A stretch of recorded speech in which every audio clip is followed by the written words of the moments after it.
¿Vives solo para ti o vives para algo más grande que tú? Quédate conmigo 10 minutos y veamos cómo la primera carta a los Corintios aborda este tema. Y si ya tienes tu Biblia a la mano, por favor, ayúdame a buscar ahí en el capítulo 9. Y el día de hoy vamos a leer del versículo 1 al 10. Y la palabra de Dios dice así. No me negarán ustedes que yo tengo la libertad y los derechos de un apóstol, pues he visto a Jesús nuestro Señor, y ustedes mismos son el resultado de mi trabajo en la obra del Señor. Puede ser que para otros yo no sea apóstol, pero para ustedes sí lo soy, porque el hecho de que ustedes estén incorporados al Señor prueba que en verdad lo soy. Esta es mi respuesta a los que me critican. Tenemos todo el derecho de recibir comida y bebida, y también de llevar con nosotros una esposa cristiana como hacen los otros apóstoles y los hermanos del Señor y Cefas. ¿O acaso Bernabé y yo somos los únicos que no tenemos derecho a que la comunidad nos mantenga? ¿Quién sirve como soldado pagándose sus propios gastos? ¿Quién cultiva un viñedo y no come de sus uvas? ¿Quién cuida las ovejas y no toma de la leche que ordeña? Y no vayan a creer que esta es solo una opinión humana, porque la ley de Moisés también lo dice. Porque está escrito en el libro de la ley, no le pongas bozal al buey que trilla. Y eso no significa que Dios no se preocupe de los bueyes, sino que se preocupa por nosotros, porque la ley se escribió por causa nuestra, pues tanto el que ara la tierra como el que trilla el grano deben hacerlo con la esperanza de recibir su parte de la cosecha. Es muy interesante este capítulo, incluso hasta raro podría ser. Pero ¿qué está pasando aquí? En el capítulo anterior, Pablo habló sobre cómo los cristianos deben usar su libertad pensando en el bien de los otros y no solamente en sí mismos, como hablamos el día de ayer. Ahora en el capítulo 9, Pablo usa su propia vida como ejemplo. Algunas personas en Corinto estaban cuestionando la autoridad de Pablo como apóstol, estaban criticando su ministerio, dudaban de él y menospreciaban el trabajo que Pablo estaba haciendo. Entonces Pablo comienza defendiendo algo muy importante, si él tenía derechos como apóstol, porque él tenía derecho a recibir apoyo económico, tenía derecho a ser sostenido por la iglesia.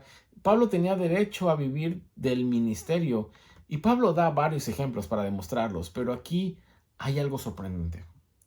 Aunque Pablo tenía estos derechos, muchas veces Pablo no decidió exigirlos. La pregunta es ¿por qué? Porque, sabes, Pablo amaba mucho más el avance del evangelio que su propia comodidad. Pablo sabía que él estaba viviendo para algo mucho más grande que él mismo. Y honestamente, sabes, eso choca muchísimo con nuestra cultura actual. Porque tú y yo vivimos en una sociedad muy obsesionada con, es que son mis derechos, es que esto es cómodo para mí, es que es mi libertad, es que yo me lo merezco esto.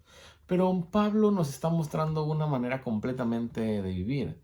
Y este es el primer punto que te quiero dar el día de hoy. Vivir solo para ti mismo siempre va a terminar vaciándote. Y de hecho, en los primeros versículos del pasaje que acabamos de leer, Pablo comienza preguntando, ¿acaso yo no soy apóstol? ¿Acaso yo no he visto a Jesús? ¿Por qué? Porque Pablo lo que estaba haciendo era que estaba defendiendo su ministerio, que era legítimo. Y luego Pablo dice algo interesante. Ustedes mismos son la prueba de mi propio trabajo. Es decir, la iglesia en Corinto existía gracias al ministerio que Dios había hecho a través de la vida de Pablo. Pero el punto profundo aquí es otro. Pablo no estaba viviendo obsesionado con sí mismo. Y esto también es muy diferente a nuestra cultura, porque hoy la mayoría de los mensajes que circulan en nuestras mentes, en libros, en redes sociales, es haz lo que te haga feliz. Ponte siempre primero tú, vive para ti, tú eres el arquitecto de tu propia vida. Pero el problema es que una vida centrada solo en uno mismo siempre va a terminar vaciándonos, porque sabes, el ego humano es como un vacío que nunca termina de llenarse y creo que alguien tiene que escuchar esto el día de hoy. El ego humano es como un vacío que nunca termina de llenarse. Sabes, mientras tú y yo vivimos más para nosotros mismos, hay más ansiedad, hay más frustración y hay más insatisfacción incluso. Alguien de alguna manera empezó a ganar más y empezó a sentir más vacío. Alguien de aquí empezó a recibir más cosas y se dio cuenta que cada vez estaba más vacío. Porque Pablo nos estaba diciendo algo, que la vida solo encuentra sentido cuando deja de girar alrededor de ti mismo. Y esto es algo que también alguien tiene que escucharlo el día de hoy. La vida encuentra sentido solo cuando esa vida empieza a dejar de girar alrededor de ti. Por eso es que Pablo estaba dispuesto incluso a sufrir por algo más grande que él mismo. Y ese es el segundo punto que te quiero dar el día de hoy, que la verdadera libertad aprende a sacrificarse por otros. Y esto nos lo va a decir los últimos versículos del pasaje que acabamos de leer, porque después Pablo usa varios ejemplos. Pablo usa el ejemplo de un soldado, luego usa el ejemplo de un agricultor, y luego usa el ejemplo de un pastor de ovejas. Todos reciben beneficio de su trabajo. Y luego cita una ley del Antiguo Testamento. Dice Pablo que no pondrás bozal al buey que trilla. La idea es sencilla que quiere comunicar Pablo, que quien trabaja debe o merece, mejor dicho, recibir su sustento. Pablo está demostrando que él tenía todo el derecho de recibir apoyo, pero más adelante Pablo dirá que muchas veces él mismo renunció a este derecho por amor al Evangelio. Y aquí está el corazón de este pasaje, que la verdadera libertad no consiste en hacer siempre lo que tú quieres. La verdadera libertad consiste en aprender a amar sacrificialmente. Porque al final del día eso fue lo que hizo nuestro Señor Jesucristo. Y esto vuelve a chocar directamente con nuestra cultura, porque hoy para muchas personas la libertad significa nadie me limita, nadie me puede decir qué hacer. Yo hago lo que yo quiero, mi felicidad es primero. Y esto es un pensamiento muy normal en la sociedad del día de hoy. Pero Jesús muestra otra clase de libertad. Jesús tenía toda la autoridad del mundo y aún así Jesús se entregó por nosotros. Porque sabes, tienes que entender algo. La madurez cristiana no se trata de exigir privilegios. La madurez cristiana se trata de reflejar el carácter sacrificial de Cristo. Lo vuelvo a repetir, la madurez cristiana no se trata de exigir privilegios. La madurez cristiana tiene que ver con reflejar el carácter de Cristo. Y esto debiera cambiar por completo nuestra forma de vivir, porque ahora tú ya no preguntas, ¿qué derecho tengo con esto? ¿O qué gano ahora con esto? La pregunta que debe circular ahora en tu mente es, ¿cómo puedo amar mejor al otro?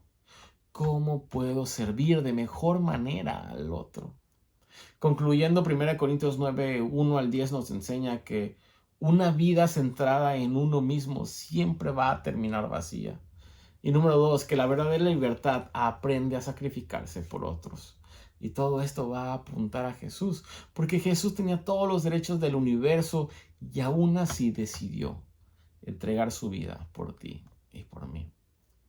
Sabes, muchas personas el día de hoy vivimos persiguiendo comodidad, vivimos persiguiendo placer, vivimos persiguiendo reconocimiento, vivimos buscando satisfacción personal.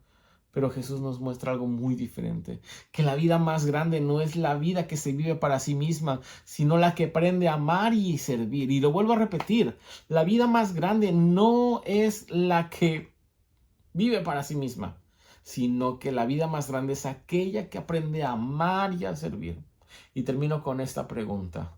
¿Seguirás viviendo solamente para ti o comenzarás a vivir para alguien mucho más grande que tú? Amado Padre Celestial, te damos muchas gracias por tu palabra, te damos muchas gracias porque nos confrontas a través de ella y haces que nos demos cuenta que nosotros somos muy pequeños, Señor, insignificantes y efímeros, Padre.